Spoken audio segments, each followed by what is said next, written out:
My name is Marnie Ryan, and I am here with an amazing group of people to talk about an awesome event that's going to be in our community, Salina, on September 30th, called Feast on the Fae.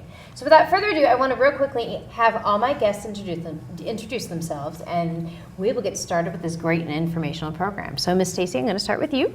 I'm Stacy Ash, and I work with Salina Arts and Humanities, and I'm also one of the coordinators for Friday Night Live.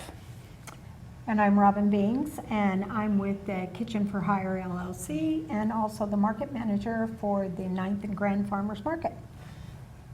My name is Eric Shelton. I'm the executive chef at the Salina Country Club. And I'm Steve Pope, and I work with the Institute, the Good Shepherd Institute, and as part of their promotion and chef work. And I'm Peggy DEBEY. I'm part of the Flower Nook, and I'm also a teacher. Awesome. Well, like I said, there is an amazing event coming up in our community on September 30th. It is Feast on the Fae.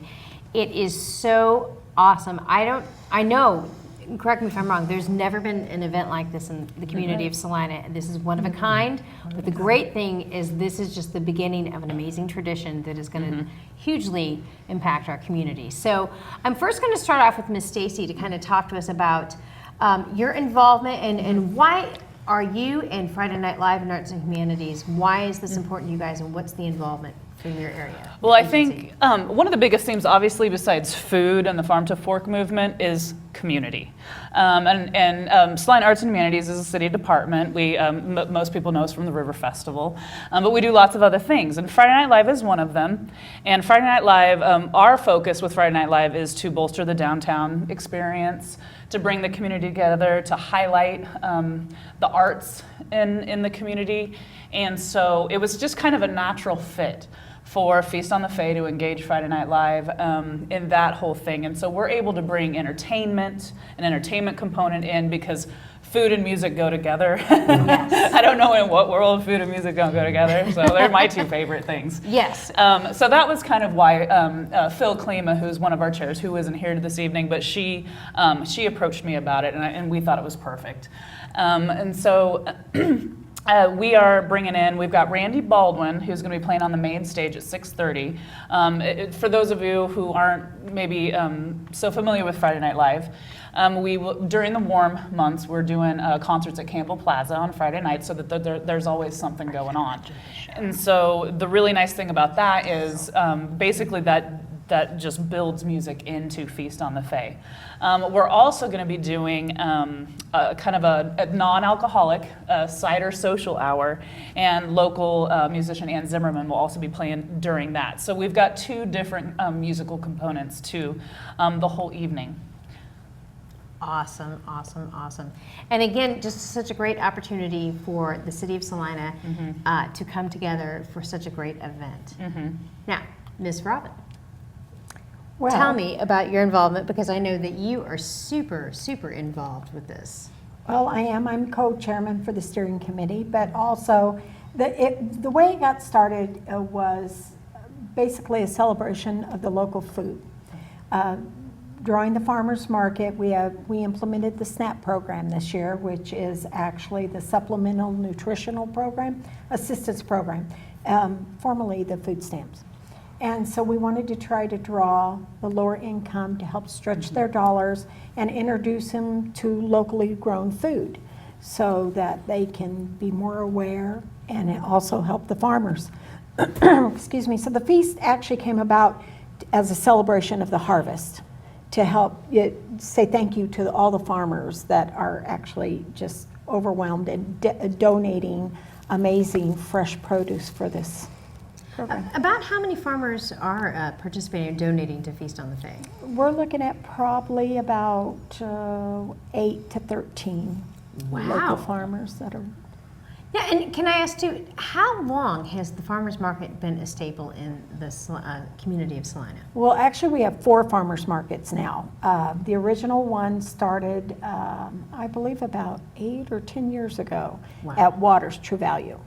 And then we started one at the Masonic Center last year, which went over really well.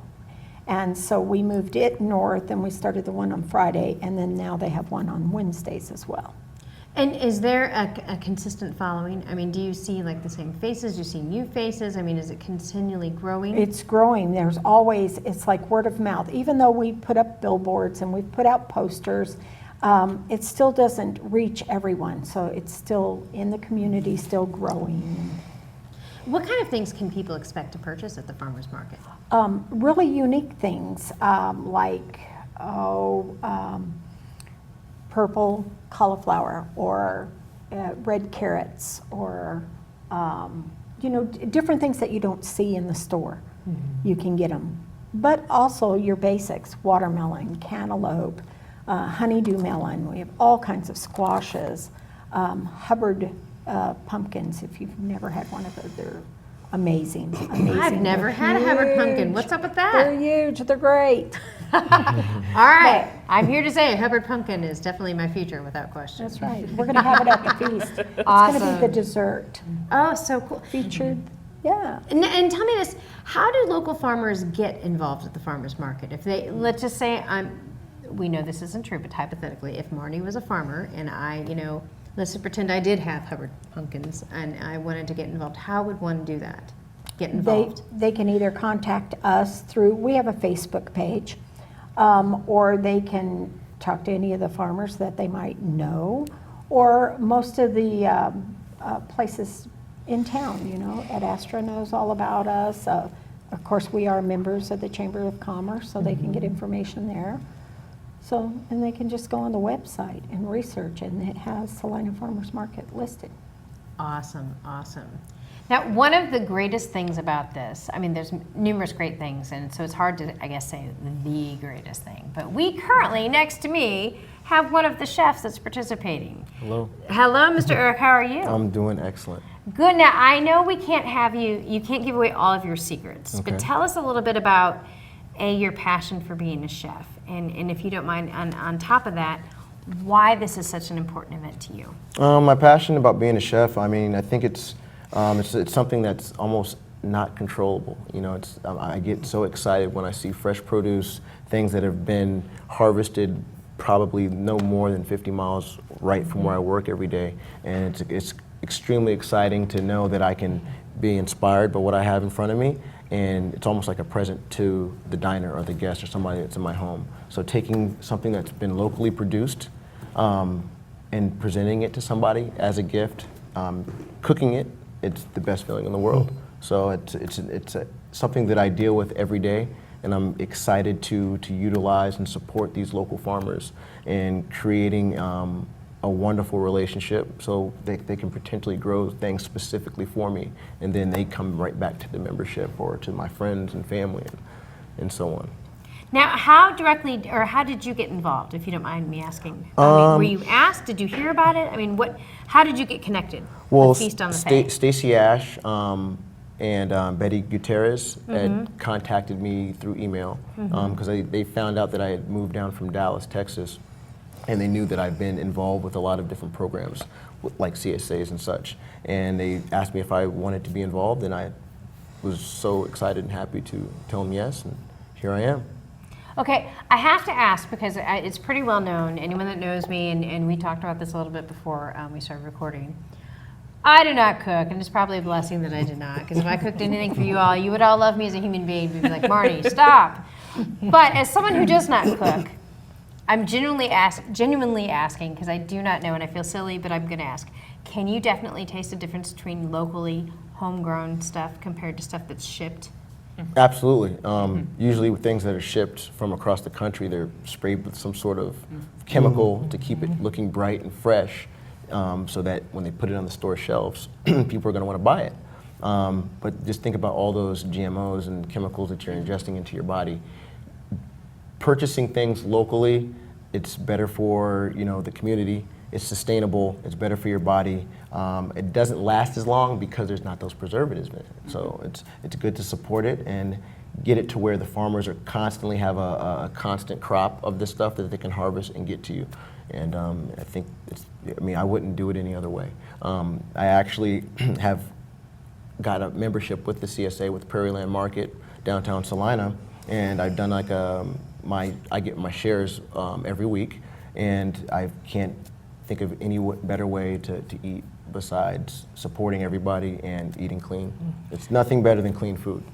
And that's so great, and that's really a perspective that I never honestly would think of, because again, I don't cook very much at all. But really, from like a chef's perspective, I mean, that's so awesome that there truly is a difference in taste. Because I bet there's sometimes that I would assume that you would have to alter your preparation a bit due to the extra chemicals and stuff from stuff that is not purchased locally, because of how the chemicals to preserve it longer and so forth. I'm sure that hinders the flavor or takes away the flavor, one would assume. It absolutely takes away the flavor, but right now I'm not really having to deal with that as much because I'm buying and purchasing more local. Which is awesome. Which is the way to Very go. cool. That is so cool. We didn't Absolutely. even pay him to say that. Isn't that great? That is so wonderful.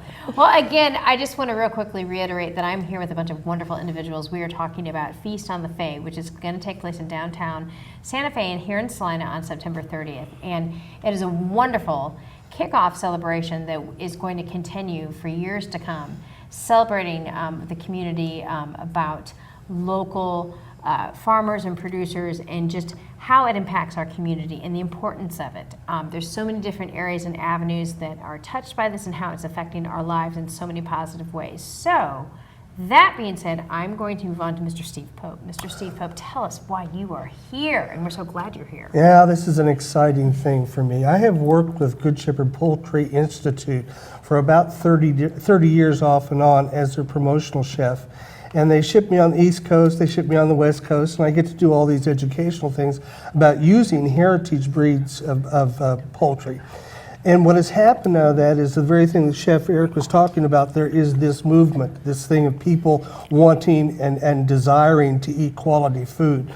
Well, the poultry that we have today is not the poultry of yesteryear.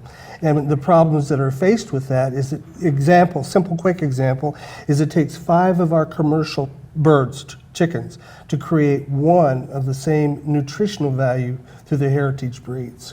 Wow. So you're looking at nutrition, all of those things of that nature. So I get to go out and educate on the process of it. When I heard that we were doing something local, and I was contacted through the group here, that we would be doing something local that fits exactly into the same slipper of what we do across the nation, how exciting. Because Yeah. Good Shepherd Poultry Institute is a little gym in the wheat fields of Kansas that people really are not that aware of. Yet in the East and West Coast, it's very famous for those people that want the quality and the professional process of genetics and all that. So It just amazes me to learn, just the lack of knowledge I think that people have. And as far as, not to be down on the food industry, but just all the chemicals and the processes and how it affects so many different aspects. And that's one of the things, just in the short time I've been learning about this festival, this celebration, how important it is local, and to really celebrate and embrace that.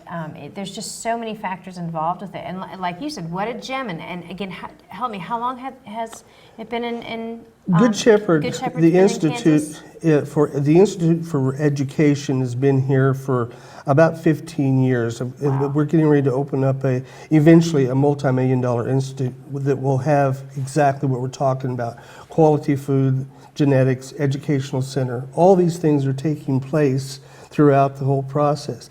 I just think the fact that we're able to produce something and be a part of this gives the local people an awareness that we do have the farmers, we do have the people that are willing to supply if the demand is there.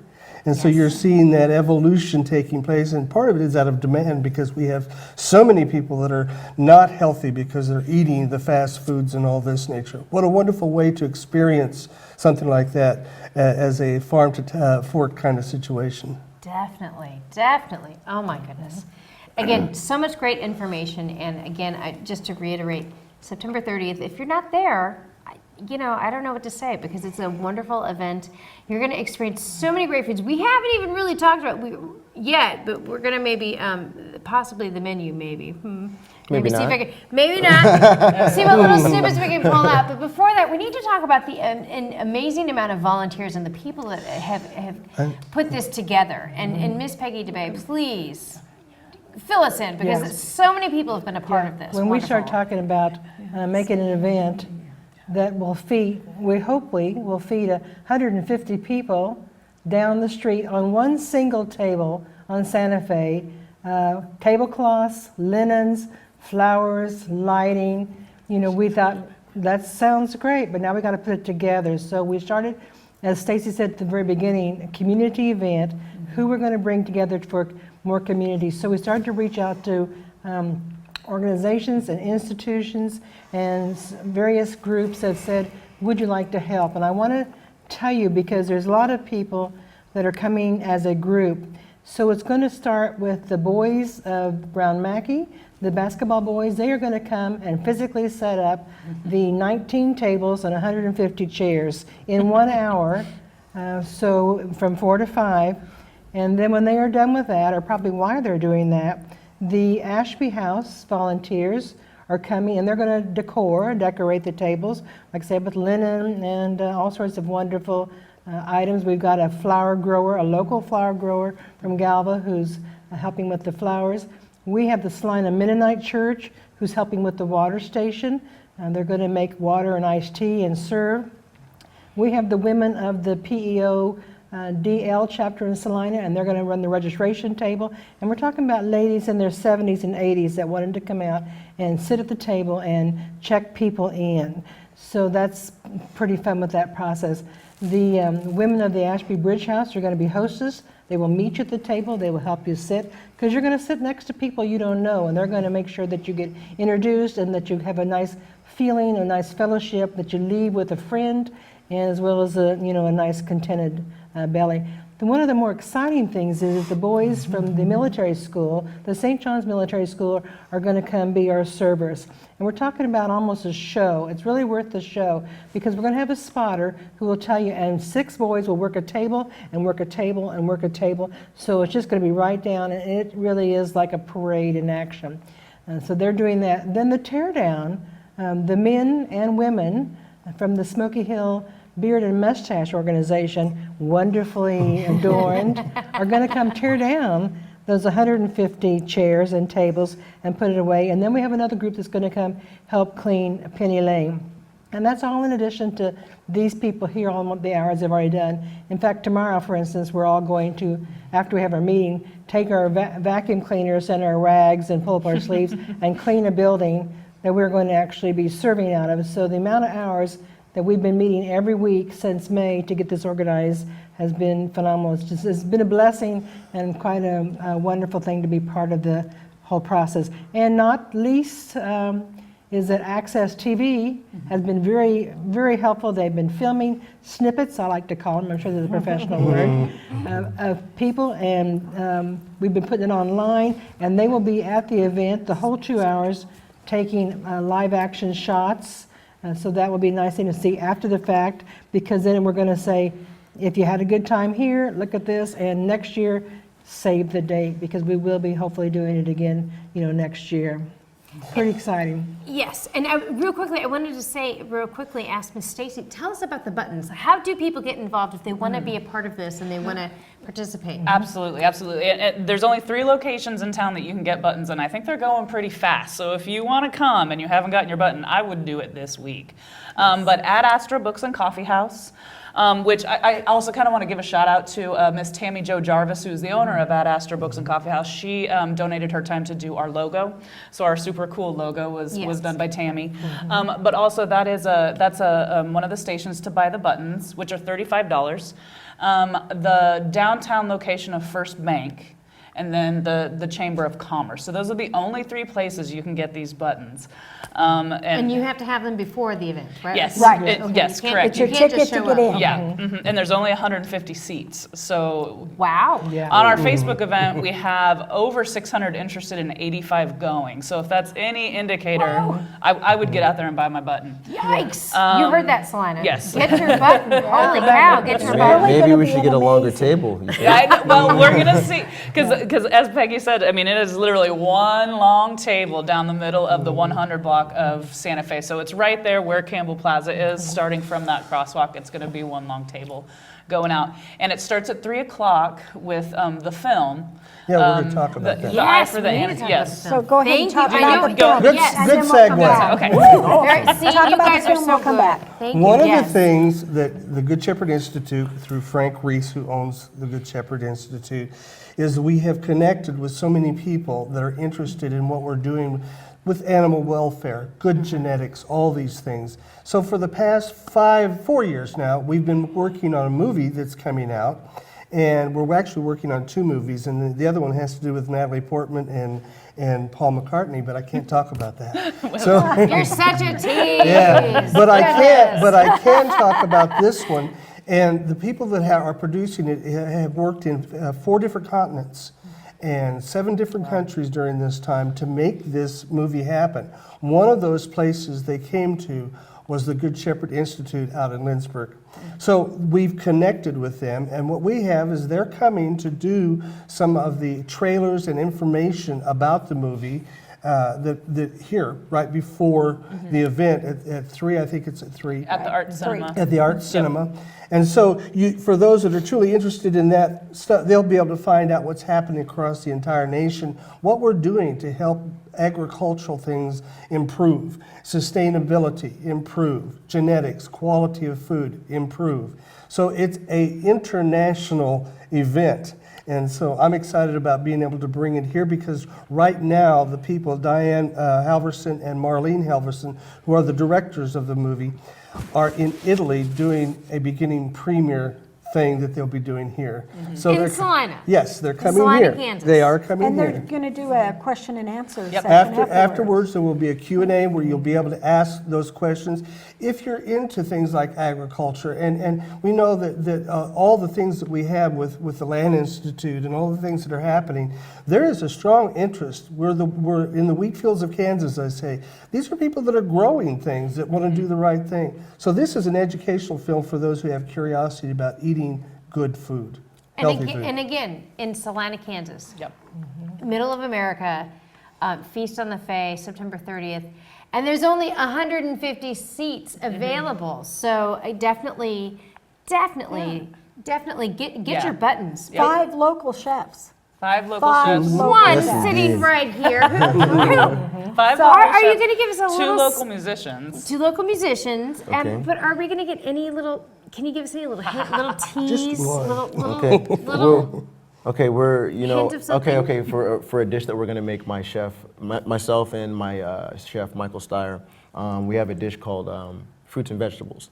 Right now, going into the autumn season, going into the fall, a lot of the root vegetables are starting to come out and they're at the peak of their freshness. But we have just kind of left the summer season. So what we have decided to do was preserve some of those fruits that we had captured over the summer, and we're going to highlight them with the things that are available to us now. So it's going to be like a mashup between 2 seasons, really clean eating, and I really believe that this Feast on the Fae is going to be an integral part to the growth of the farming community here in Salina, Kansas. It's going to be, the table is going to be even longer next year. definitely. So, I think it get your buttons and come out and support the movement. Now, isn't Taylor's working with the birds, right? Yes, he is. So we have Taylor's, who are the other chefs? Taylor Copus is doing the main course. Right. We have Tony Dong, which owns Martinelli's. He's doing the appetizer. Then we have Chef Eric and Chef Michael, which will be doing the starters. And then we have Chef Grant Wagner doing the yeah. dessert.